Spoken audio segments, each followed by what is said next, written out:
Ito ang maganda dito mga ka-idol.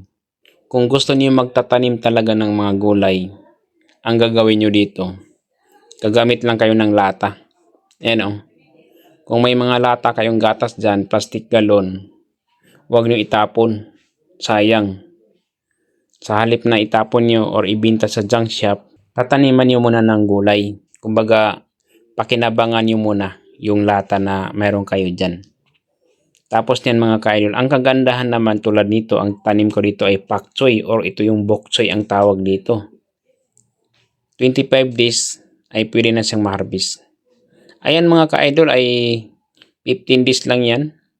So ang ginagawa ko dito ay nilagyan ko siya ng organic fertilizer. Ito yung pataba na compost.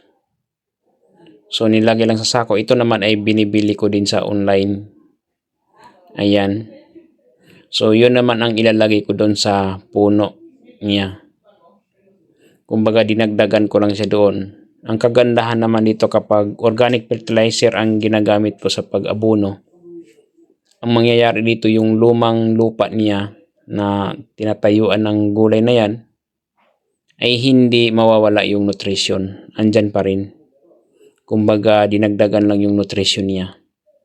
Kaya matataba talaga yung gulay. At saka organic yung pagkaano niya. Walang chemical yan. Kaya kung ikaw ay mahilig sa gulay, talagang bagay ito sa iyo.